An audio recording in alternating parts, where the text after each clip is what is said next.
When we think of evil in the world today, we think of people like Hitler, Bin Laden, Gaddafi, the Kim family in North Korea. These are evil personified with a cult surrounding them, all egomaniacal like an 80s cartoon villain. But most of the problems in the world today and evils that occur are in no way like that. The real problem is ingrained into the system, so it appears boring and justifiable and completely illegal, though entirely unethical and illegal if one person was to do this. This is called a chain of accountability.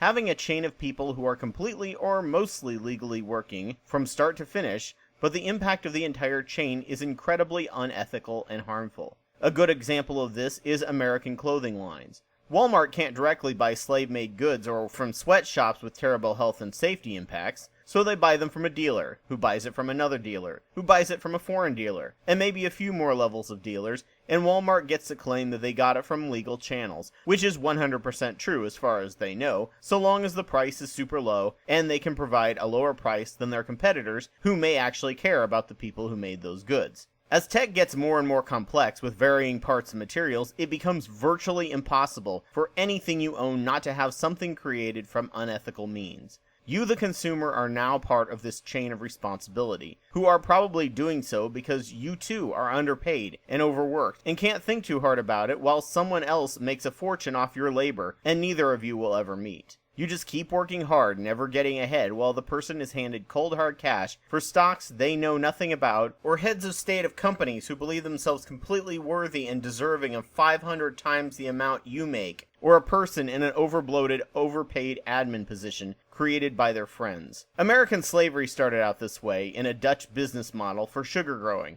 and manufacturing on a tiny Caribbean island, and it ended up exploding into a long-term institution. No one thought that, hey, I have an idea.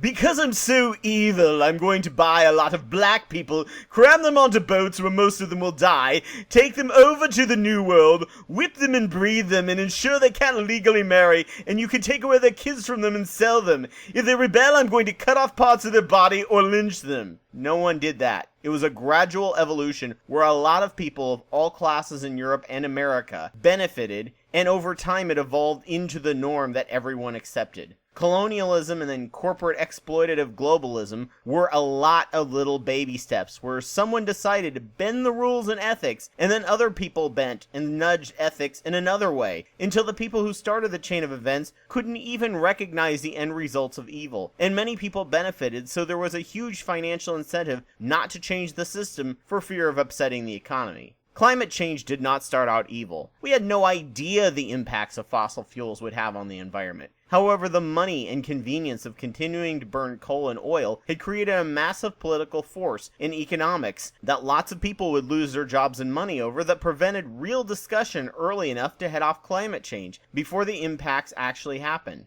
Now we're aiming at a 2-degree rise, which will still hurt so many people in the developing world, while coal, gas, and oil in the US still gets more subsidies than renewables, as their subsidies are locked in, while renewables have to come back and plead their case every year. I recently listened to a heartbreaking piece on Diane Reems about the economic tragedy affecting West Virginia and the coal mining dependent state. The president of West Virginia Coal constantly blaming the Obama administration on killing coal and the lies of climate change, and claiming that good-paying coal jobs paying $50,000 to $100,000 a year are going away and won't come back, and making coal sound like a miracle substance that we should all bow to. It is just so sad. Coal pollution drops IQ, increases asthma, and kills miners, but it creates good-paying jobs, while all other jobs keep going down in value and pay. There is a reason why fighting climate change has been so hard. The system depends on it, and changing from coal will ensure that places like West Virginia will never recover unless we change our overall system of labor and pay. That is why we need a living wage based on cost of living, and unions to raise wages, and to begin looking at a basic minimum income. Is why fixing nearly every problem requires a bigger overhaul of that problem. Unfortunately, lots of people lose out in the short term, and have to change their lives big time. So change is going to be very slow and gradual, instead of at the rate it needs to come. Fighting terrorists feels badass and righteous. Fighting a corporation and the internal underpinnings of the economic and political process, that is long, frustrating, and tedious, and nowhere ever as black and white.